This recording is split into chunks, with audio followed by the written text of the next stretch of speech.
You are about to hear a conversation between a man and a woman who are having a discussion about enrolling in a university course. First, you have some time to look at questions 1 to 7.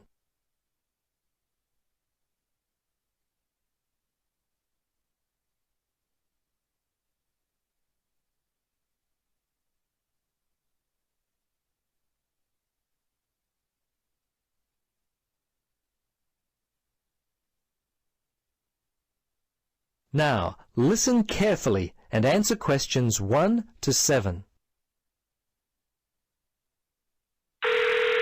Registrar's office, this is Pam. Yes, hello. I'm calling about enrolling to study at the university. This is the right number? Yes, this is Mitchford University admissions. What would you like to know? Well, basically I need to know what I have to do to be enrolled as a student.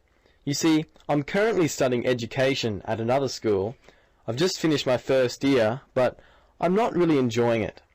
I think I'm more interested in accounting. My dad teaches maths, so I thought it might be a good choice. Well, better than business anyway. Okay. Have you received a registration pack? No? How can I get one of those? Well, you've got to have one to register.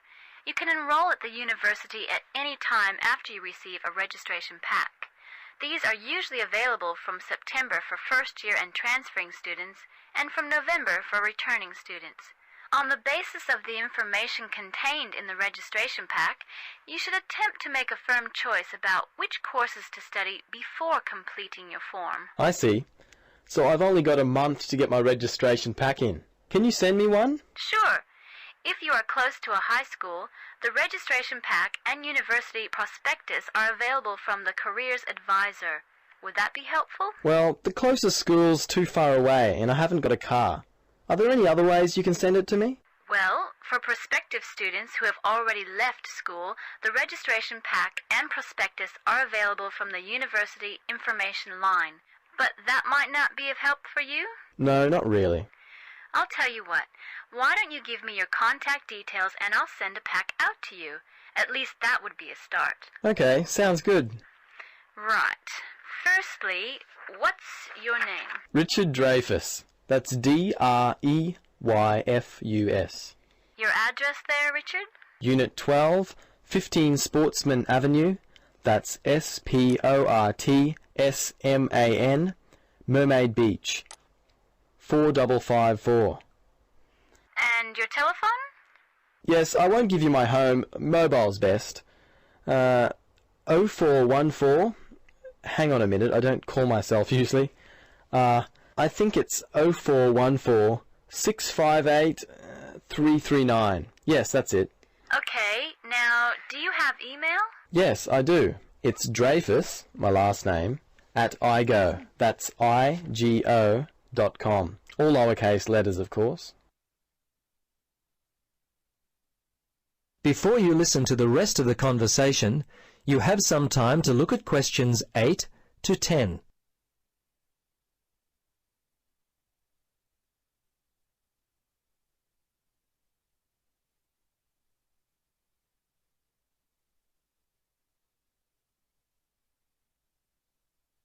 Now listen carefully and answer questions 8 to 10.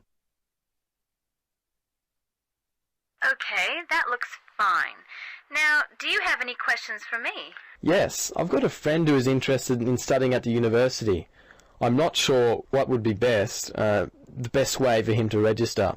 Can you give me some suggestions? Sure, there are 3 ways to register. Option 1 is telephone registration. Before you telephone, fill out the registration form included in your pack. This will ensure you have all the information that you require. The number is in your registration packet. Don't forget to hold on to a copy of your registration form for future reference. Yep, okay. Option 2 is registration by post. All you have to do there is complete the relevant sections of the registration form and post the completed form together with all documentation required in the envelope provided. All right. The third way is to simply come in. Visit the Student Information Center in the Information Services building, and your friend will receive personal assistance on how to complete his forms. Thanks very much. You've been most helpful. You're welcome. Good luck with your future studies. That is the end of section 1. You now have 30 seconds to check your answers.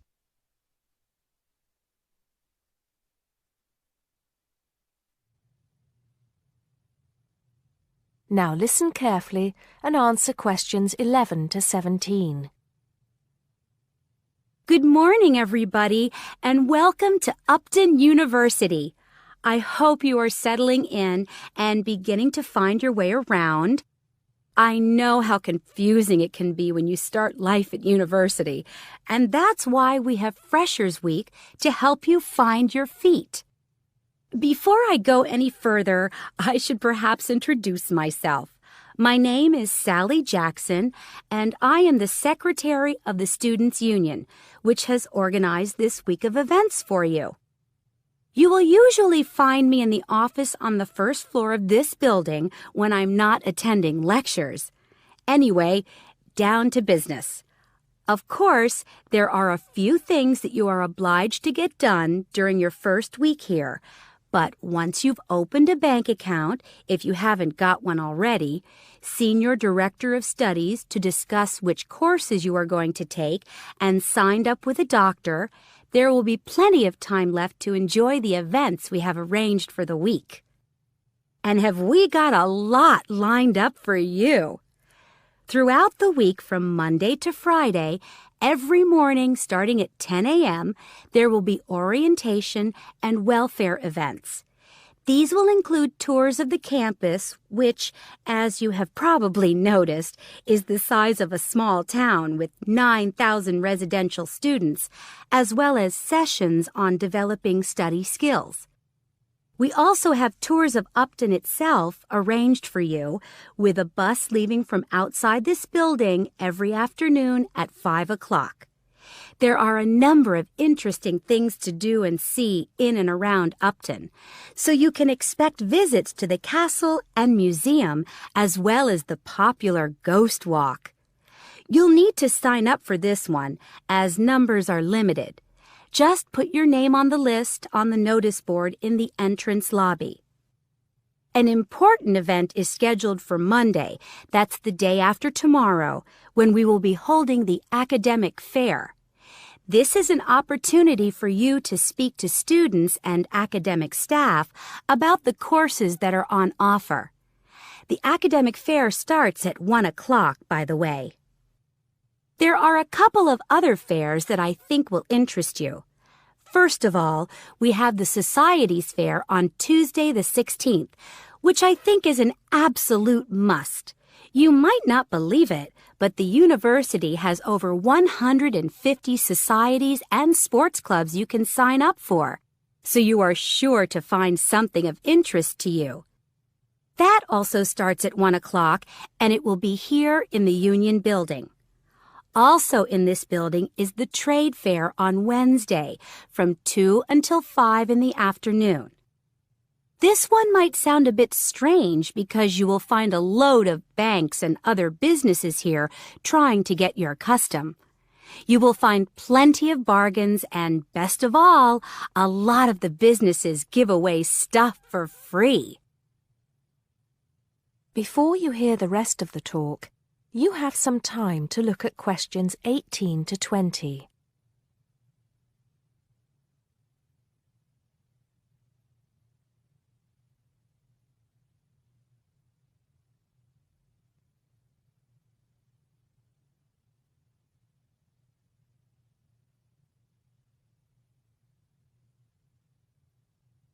Now listen and answer questions 18 to 20. We've also got a great entertainment program lined up for you, starting tonight with our welcoming party. We have a top band lined up for your entertainment, but I'm not allowed to say who they are. All I can say is that I am sure you will not be disappointed.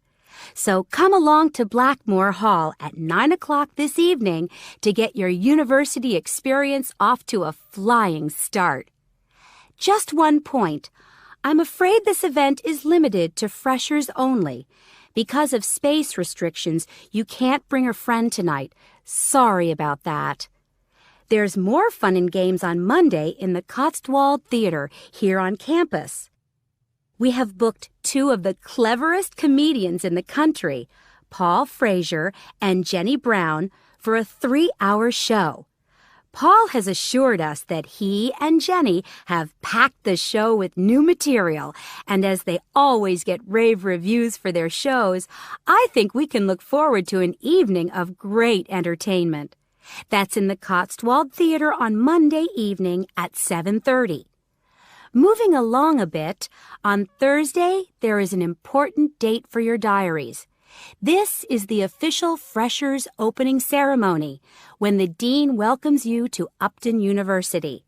So remember, Thursday the 18th from 2:30 to 3:30 in Blackmore Hall. You certainly should go to this one, and by the way, light refreshments will be available. At the end of the week, on Saturday, you have the chance to dress up in your smartest evening wear for the official Freshers' Ball. Actually, although it's called a ball, it is quite a relaxed affair, so we are more than happy if you turn up wearing jeans and a t-shirt. The important thing is to relax and enjoy yourselves. Time and place are the same as for this evening's party. Blackmore Hall from 9 in the evening to 3 o'clock in the morning. Right. I think I've covered the most important and exciting events we have lined up for you, but there will be plenty of other things going on throughout the week, so remember to check the notice board in the entrance lobby regularly. Enjoy the rest of the day, and I look forward to meeting as many of you as possible this evening at the welcoming party. That is the end of Section 2. You now have half a minute to check your answers.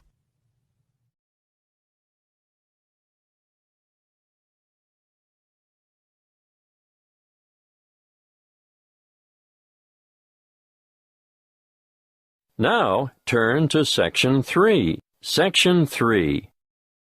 You will hear a conversation between two training college students and their liaison officer who is enrolling them in a volunteer program, which provides English language support in a local secondary school.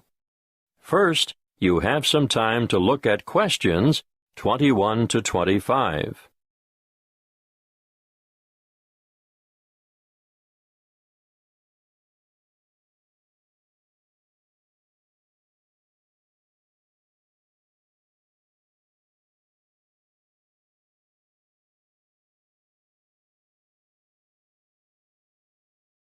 Listen carefully and answer questions 21 to 25.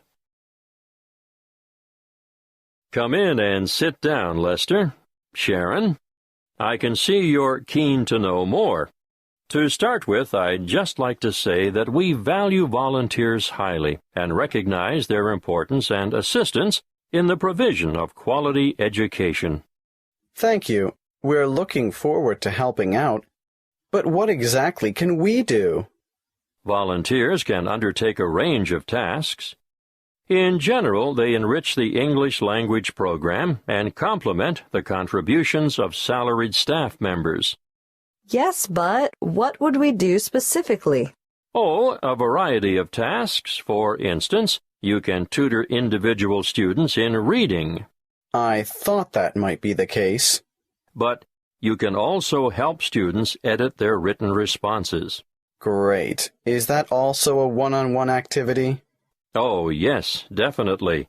But volunteers are also called on to assist in designated classes. And what exactly would we do there? Well, it depends on the class, of course, but usually you take on the role of an assistant. A teacher's assistant? Yes, that's it. Sounds like fun and good preparation for our own careers. Then, an enormous area of assistance is developing students' organizational skills. Yes, I can imagine that's why some of them are struggling in the first place. There's also the special needs unit. They always need volunteers there. But we have no training in special needs. That's not necessary. These students just really appreciate having any extra attention. sometimes help with the simplest things, like holding a pen correctly. Well, that's something all able-bodied students should learn. I've noticed some of the strangest pen grips amongst my peers, and I'm sure they must end up with sore hand or shoulder muscles at the end of the day. Yes, I'm sure you're right. The other task I'd like you two to help out with is encouraging and improving the students' work ethic. Oh, I can't imagine that'll be easy. No, but it is important, and I can give you some training in that field. That'll be good. I should also point out that you'll be working alongside quality teachers at times who are not only caring role models, but excellent motivators. Well, we should learn a lot from them. Yes, the teachers you'll be assigned to are innovative and very responsive to the different needs of individual students. If that's true, they must be adept at a variety of teaching styles. Quite right. You know, part of my mission is to forge close partnerships between experienced teachers and trainees like yourselves. As far as I can see, everyone has something to gain from the exchange of information and skills, not just the students you're helping. Before you hear the rest of the conversation, you have some time to look at questions 26 to 30.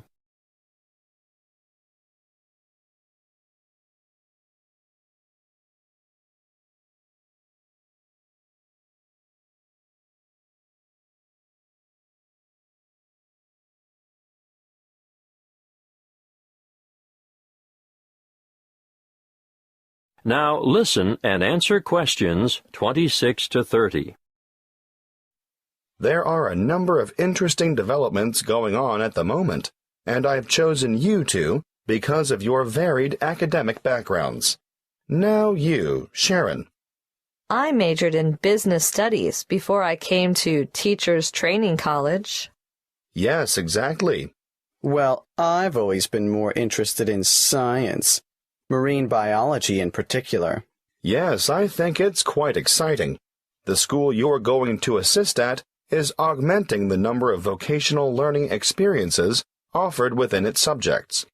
Educational philosophy these days seems to recognize the importance of increasing practical components in the curriculum. Areas of development being pursued include building and construction, agriculture, business education, and hospitality. But the Marine Studies course is already well developed. Oh, now I see where we fit in. You'll find that the school has an excellent library and audio-visual collection. There are 3 computer laboratories and a special needs network with 6 stations. Ah, they are well equipped. Wait till you see their independent learning center. What's so special about their ILC? They have the most sophisticated self-learning software I've ever seen in this region of the country. Really? Uh-huh. And there's a wide number of extracurricular activities, an extensive sporting program. Oh, sport? Not my thing at all. Well, no, maybe not. But they also promote students' participation in different scholastic competitions. I'm impressed. I think we're going to enjoy this.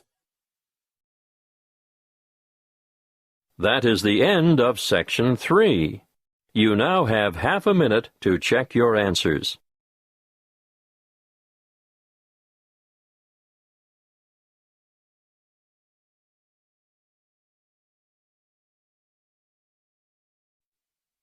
Now turn to Section 4.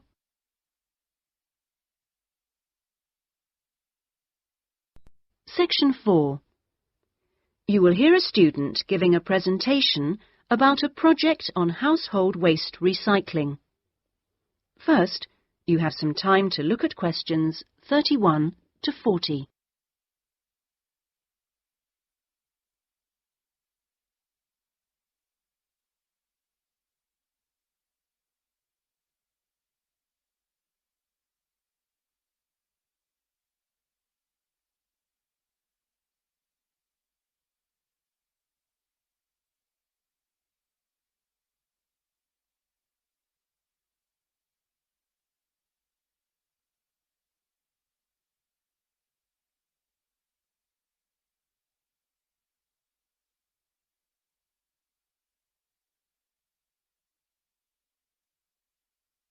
Now listen carefully and answer questions 31 to 40. Well, my group has been doing a project on how household waste is recycled in Britain. We were quite shocked to discover that only 9% of people here in the UK make an effort to recycle their household waste. This is a lower figure than in most other European countries, and needs to increase dramatically in the next few years if the government is going to meet its recycling targets. The agreed targets for the UK mean that by 2008 we must reduce our carbon dioxide emissions by 12.5% compared with 1990. And recycling can help to achieve that goal in two main ways. The production of recycled glass and paper uses much less energy than producing them from virgin materials, and also recycling reduces greenhouse gas emissions from landfill sites and incineration plants. As part of our project, we carried out a survey of people in the street, and the thing that came up over and over again is that people don't think it's easy enough to recycle their waste. One problem is that there aren't enough drop-off sites. That is, the places where the public are supposed to take their waste. We also discovered that waste that's collected from householders is taken to places called bring banks for sorting and baling into loads. One problem here is taking out everything that shouldn't have been placed in the recycling containers. People put all sorts of things into bottle banks, like plastic bags and even broken umbrellas. All this has to be removed by hand. Another difficulty is that toughened glass used for cooking doesn't fully melt at the temperature required for other glass, and so that also has to be picked out by hand. Glass is easy to recycle because it can be reused over and over again without becoming weaker. 2 million tons of glass is thrown away each year. That is 7 billion bottles and jars. But only 500,000 tons of that is collected and recycled.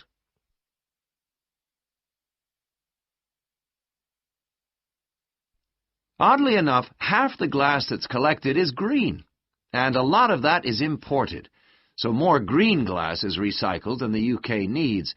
As a result, new uses are being developed for recycled glass, particularly green glass. For example, in fiberglass manufacture and water filtration. A company called CLF Aggregates makes a product for roads, and 30% of the material is crushed glass. For recycling paper, Britain comes second in Europe with 40%, behind Germany's amazing 70%. When recycling started, there were quality problems, so it was difficult to use recycled paper in office printers, but these problems have now been solved. And Martin's, based in South London, produces a range of office stationery which is 100% recycled, costs the same as normal paper, and is of equally high quality. But this high quality comes at a cost in terms of the waste produced during the process. Over a third of the waste paper that comes in can't be used in the recycled paper, leaving the question of what to do with it. One firm, PaperSave, currently sells this to farmers as a soil conditioner, though this practice will soon be banned because of transport costs and the smell, and the company is looking into the possibility of alternative uses. Plastic causes problems because there are so many different types of plastic in use today, and each one has to be dealt with differently. Packrite recycles all sorts of things, from bottles to car bumpers, and one of its most successful activities is recycling plastic bottles to make containers which are used all over the country to collect waste. The Save a Cup scheme was set up by the vending and plastics industries to recycle as many as possible of the 3.5 billion polystyrene cups used each year. At the moment, 500 million polycups are collected, processed, and sold on to other businesses such as Waterford, which turns the cups into pencils, and Johnson & Jones, a Welsh-based firm, which has developed a wide variety of items, including business cards. Well, to sum up, There seems to be plenty of research going on into how to reuse materials. But the biggest problem is getting people to think about recycling instead of throwing things away. At least doing the research made us much more careful. That is the end of section 4. You now have half a minute to check your answers.